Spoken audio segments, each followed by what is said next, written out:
Ang atin pong scripture na ating pagninilayan ngayong gabi ay nagmula po sa Psalm 103 verses 11 to 14. Ang agwat ng lupa at langit, sukatin may hindi kaya. Gayon ang pag-ibig ng Diyos sa may takot sa Kanya. Kung gaano kalayo ang silangan sa kanluran, gayon din niya inalis sa atin ang ating mga kasalanan. Kung paano nahahabag ang Ama sa anak niya, gayon siya nahahabag sa may takot sa Kanya. Alam niya na alabok itong ating pinagmulan at sa alabok din naman ang ating kahahantungan. Sa mas naunang mensahe patungkol sa pag-ibig ng Panginoon noong February 11, nagbigay ng tanong ang Kuya Abet Sembrano na when and how did God choose to love us? To emphasize how God's love for us is amazingly unconditional, that He loved us while we were yet sinners, and that He expressed His love by sacrificially dying on the cross so that those who will believe will have eternal life. Jesus is our only hope to be reconciled to the Father. At sa sakripisyo na lamang na Kanyang ginawa, hindi maiiwasang mabanggit sa mensaheng iyon ni Kuya Abet kung gaano kadakila, gaano kalaki, gaano kalalim at lawak ng pag-ibig ng Panginoon. Tunay na ang pag-ibig ng ating Diyos ay walang pagtangi. Sabi nga po sa John 3:16, "For God so loved the world that He gave His only begotten Son," para sa kabayaran ng kasalanan ng lahat ng tao sa buong mundo, Hudyo man o Hentil, at lahat-lahat na ng social divide na inimbento ng kaisipan ng tao. Hindi ito nag-e-exist sa walang pagtanging pag-ibig ng Diyos. Ngayong gabi ay ating pagbubulayan upang maunawaan sa higit na ikatatatag ng ating pananampalataya ang katotohanan ukol sa pag-ibig ng Panginoon na di masukat, the immeasurable love of God. Bago po tayo magpatuloy, samahan niyo po ako sa isang maiksing panalangin. Panginoon, salamat po sa pagkakataong magamit ninyo upang maging daluyan ng pangunawa kung gaano kadakila na hindi namin magagawang sukatin ang pag-ibig mo sa amin. Itago niyo po ako sa inyong likuran ng ang iyong biyaya at kabutihan lamang ang mahayag sa pamamagitan ng iyong mga salita na niloob mong maging totoo sa buhay ko at maibahagi ko sa oras na ito sa ngalan ni Jesus. Amen. The immeasurable love of God. Meron pong isang puno ng kahoy sa Mateo 21 na ginamit ni Jesus upang ituro sa kanyang mga disipulo na posible ang anumang ating sabihin sa pamamagitan ng pananampalataya. Sa verse 19 nasulat, "Wala siyang nakitang bunga kung hindi mga dahon lamang, kaya't sinabi niya dito, hindi ka na mamumunga kailanman. Agad na natuyo ang puno." At sa verse 21, sumagot si Jesus, "Tandaan ninyo, kung kayo'y maniniwala at hindi mag-aalinlangan, magagawa rin ninyo ang ginawa ko sa puno ng igos na ito." Bilang mananampalataya, alam natin na ang mga nakasulat sa banal na kasulatan ay walang random o coincidental. Bagkus, lahat ay niloob ng Panginoon upang maghayag ng kanyang mga mas malalim na katotohanan na ipinagkakaloob ng Ama sa naghahanap nito. Ang pagkakabanggit sa verse 19 ng katayuan ng puno ng igos na mayaman sa dahon, subalit walang bunga, ay sumisimbolo sa katayuan ng bayan ng Israel, na may mataas na pagpapahalaga sa mga kautusan. Subalit, sa kawalan nito ng bunga, kaya ito'y isinumpa ng Panginoong Hesus at agad-agad natuyo. Katulad ng mensahe natin ngayon patungkol sa di masukat na pag-ibig ng Diyos, gaano man ka-reassuring and comforting sa dami ng dahon, sa taas at lawak ng pag-ibig ng Panginoon na kanyang handang ilaan. Pero tulad ng puno ng igos o fig tree sa Ingles, merong hinanap si Jesus. Mga kapatid, ayaw nating hindi niya makita sa atin ang kanyang hinahanap. Ayaw nating tulad ng puno ng igos, tayo ay isumpa at matuyo sa dagat-dagatang apoy. Para sa mas madali at higit nating maunawaan ang ating teksto mula sa Psalm 103, verse 11 to 14, gagamitin po natin ang acronym na FIG. Bilang sagot sa sa mas mahalagang tanong, ano ang hinahanap ng Panginoon sa pinaglalaanan niya ng kanyang di masukat na pag-ibig? Una, sa verse 11, letter F, fear of the Lord. Pangalawa, mula sa verses 12 and 13, letter I, identity in Christ. At pangatlo, napunot dulo, bakit tayo may fear of the Lord at may identity in Christ ay dahil sa verse 14, letter G, grace alone. Una, sa verse 11, ang agwat ng lupa't langit, sukatin may hindi kaya, gayon ang pag-ibig ng Diyos sa may takot sa Kanya. Sa science, merong pagsisikap na sukatin ang lawak ng kalawakan, subalit anumang layo ng tinatawag nilang farthest observable edge o hangganan ng kalawakan, bilang mga mananampalataya, it's irrelevant and needless to compare gaano pa kalayo ang langit na trono ng ating Panginoon na siyang may likha. Sa takot na apihin o sinusinuhin, may mga umaasa sa mataas na katungkulan. Sa takot sa mga masasamang loob, may mga umaasa sa mataas na bakod na may nakakabit pang ang CCTV. Sa takot sa baha, maraming lugar na umaasa sa pagpapataas ng kanilang bahay o kalsada. Sa takot magipit, maraming umaasa sa mataas na savings account o investments. Subalit kung ating lubos na nauunawaan ang nakalaang di masukat na taas na pag-ibig ng ating Panginoon, sapat na at higit pa ang pag-ibig niya at wala tayong dahilan para matakot sa mga bagay na kinatatakutan ng mundo. Hanap ng Panginoon ang may takot sa Kanya, those who fear the Lord. Bakit hinahanap ng Panginoon na meron tayong takot sa Kanya? Una, karunungan. Sinabi sa Proverbs chapter 9 verse 10, "The fear of the Lord is the beginning of wisdom, and the knowledge of the Holy One is understanding." Sa Tagalog, ang paggalang at pagsunod kay Yahweh ay pasimula ng karunungan. Ang pagkilala sa banal na Diyos ay may dulot na kaalaman. Kung wala po tayong fear of the Lord, tayo po ay mananatiling mangmang. Tingin ko nga, ang mga susunod ko pang sasabihin will no longer make sense kung tayo po ay mananatiling mangmang. At sabi ni Yahweh na ating Diyos sa Hosea chapter 4 verse 6, "Nalipol ang aking bayan dahil sa kamangmangan." Pangalawa, hinahanap ng Panginoon na tayo ay may fear of the Lord para sa ating obedience. Sinabi sa Ecclesiastes chapter 12 verse 13, "Matakot ka sa Diyos at sundin mo ang kanyang mga utos, sapagkat ito ang buong katungkulan ng tao." Isa sa pinagsisisihan ko ay ang madalas kong pagpalo kay Kuya Sen nung maliit pa siya. Pero sa biyaya ng Panginoon, na-realize kong ayaw kong lumaki ang mga anak ko na tulad ko, at bilang nag-iisang magulang nila, ayaw kong lumaki silang may maling uri ng takot. Salamat at inalis iyon sa akin ng Panginoon at hindi na inabutan ni Eli. Sa biyaya ng Panginoon, nagsisikap na akong maging halimbawa kung paano ang may takot sa Panginoon.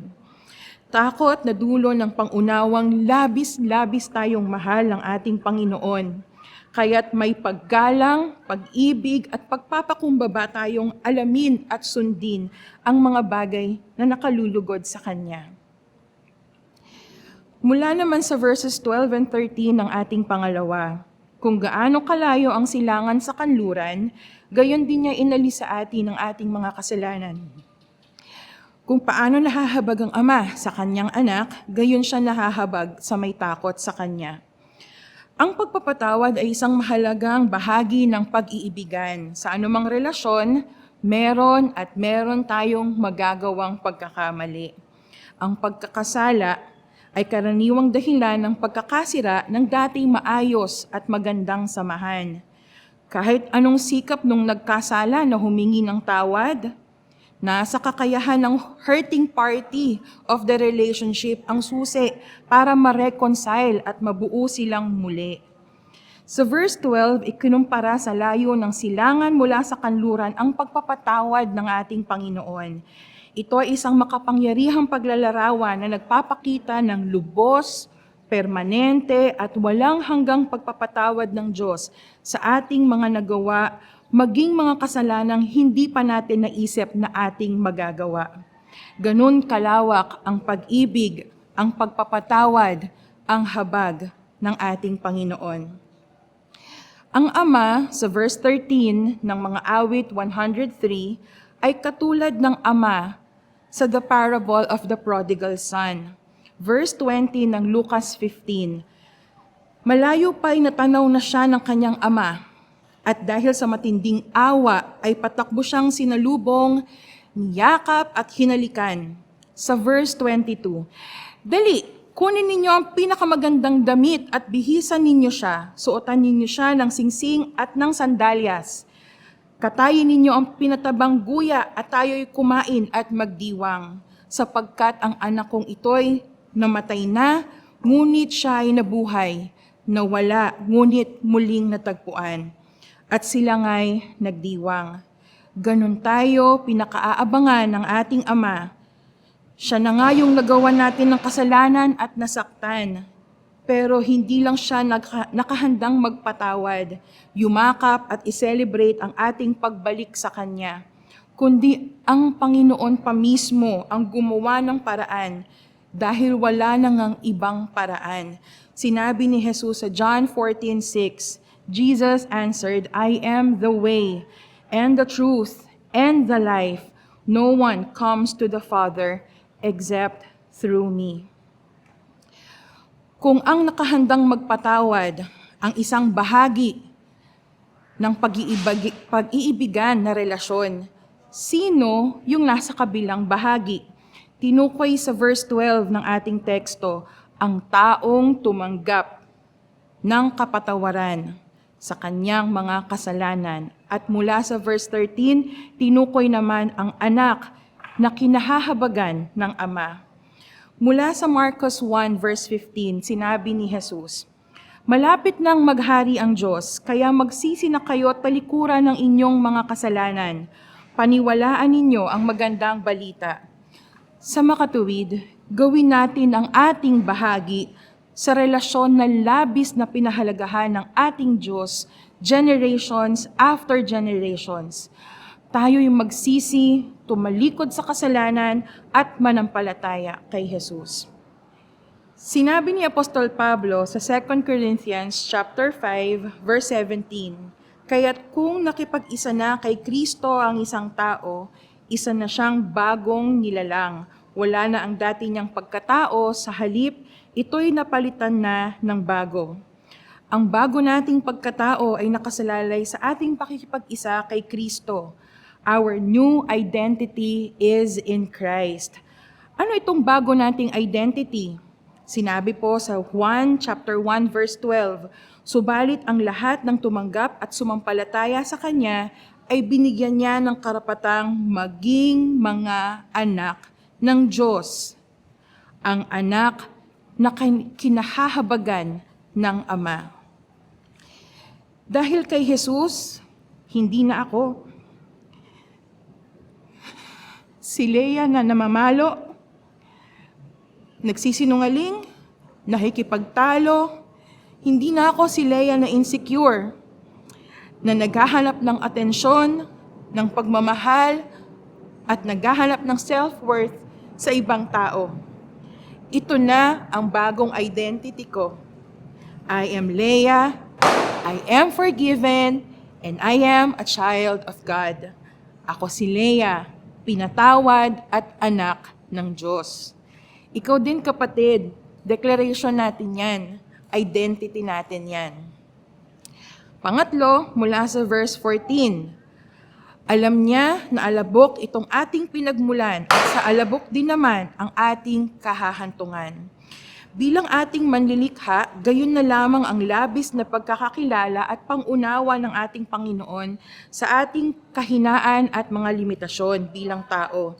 Sa kabila ng kanyang espesyal na paraan ng paglikha at paraan ng pagbigay ng buhay na nasulat sa Genesis chapter 2 verse 7, idagdag pa natin dito kung gaano ka-specific ang Panginoon sa pagplano at layunin niya sa buhay ng bawat isa. Sa Jeremiah 29:11 at sa Psalm 139 verse 16 nakasulat, "Nakita mo na ako bago pa ako ipanganak. Bawat araw ng buhay ko naka-record sa libro mo, bago pa mangyari ang mga yon." May mga alumni na sa panahong student ko pa sila, ay may mga nag-stand out na magagaling. Pero hindi yon hadlang para makita ng isang guro ang potensyal ng bawat bata sa loob ng klase. Hindi lang kung sino yung palataas ang kamay o palaging mataas ang score. Physics teacher nila ako, kaya ilan na rin ang aking napayuhan na mag-engineering. At isa na nga riyan ang aking anak na si Kuya Sen. Pero minsan akong may nasabihan, magpatuloy ka kaya ng pag-aaral mo sa Angono School for the Arts. Yung isa, mag-teacher ka kaya o kumuha ng psychology. Meron din po akong pinayuhan na mag-marketing, maging flight attendant, at magpastor. Kung ako nga, behavior in school, written works, performance task, at results ng kanilang exam ang aking nakikita habang ako yung teacher nila, paano pa kaya ang nakikita ng ating Panginoon? Lalo akong humanga sa kadakilaan ng pagkakilala ng Panginoon sa akin at sa pag-ibig niya sa kabila ng alam niya ang lahat sa buhay ko. Yet, inabot niya ako ng kanyang unconditional love. Wala tayong nagawa at wala tayong gagawin 10 years o kahit gaano pa katagal yan mula ngayon na ikagugulat ng ating Panginoon. Hindi pa sumasagi sa isipan natin, alam na niya. Alam niyang mahina ang alabok na bahagi ng ating pagkatao. Ating alalahanin ang sinabi ni Pablo sa Efeso chapter 2 verse 8 to 9, sapagkat dahil sa kagandahang loob ng Diyos, kayo ay naligtas sa pamamagitan ng pananampalataya. At ito'y kaloob ng Diyos at hindi mula sa inyong mga sarili. Hindi ito bunga ng inyong mga gawa, kaya't walang maipagmamalaki ang sinuman. Sa makatuwid, ang punot dulo ay grace alone. Ang ating takot sa Panginoon, kakayahang magsisi, magbago, makipag-isa kay Kristo at maging anak ng Diyos ay dulot lamang ng kabutihang loob ng Panginoon. Bilang pagtatapos, bagamat tunay na ang pag-ibig ng Panginoon ay walang pagtatangi, na ito'y inaalok, ito'y pag-asa para sa lahat. Subalit ang ganap at pagiging immeasurable ng pag-ibig na ito ay pakinabang na laan sa mga tatanggap ng inaalok na pag-ibig ng ating Panginoon. Parang gamot. Una, kailangan nauunawaan muna natin na tayo'y may sakit at may pagkakataong kailangan natin ng gamot para gumaling. Kahit nasa kamay na natin, pero hanggat hindi natin iniinom para ma-absorb ng ating katawan itong gamot, kahit gaano ka-effective pa yan, walang pakinabang ang gamot. Hindi employment, hindi insurance, hindi organization, ni hindi relihiyon, kung hindi relasyon. Kaya naman pag-ibig ang inaalok sa atin ng ating Panginoon. Sinabi ni Jesus kay Nicodemo sa Juan chapter 3 verse 18, "Hindi hinahatulan ng parusa ang sumasampalataya sa anak, ngunit hinatulan na ang hindi sumasampalataya, sapagkat hindi siya sumampalataya sa kaisa-isang anak ng Diyos." Mula sa mga awit 103:11-14, alalahanin po natin ang fig tree. Una, na sa ating puso at isipan ay meron tayong fear of the Lord na siyang drive nating alamin at sundin ang kalooban ng Panginoon, gayon din sa pag-iwas sa kasalanan. Number 2, na noong tayo'y namulat sa katotohanan ng ating kalagayan ay makasalanan, tayo ay mga nagsisi at tinanggap natin si Jesus bilang ating Panginoon at tagapagligtas. Tinanggap din natin na ang banal na Espiritu, kaya tayo ay bago na. Our new identity is in Christ. At pangatlo, na dahil tayo ay nilikha mula sa alikabok, batid ng Panginoon na wala tayong magagawa hiwalay sa Kanya.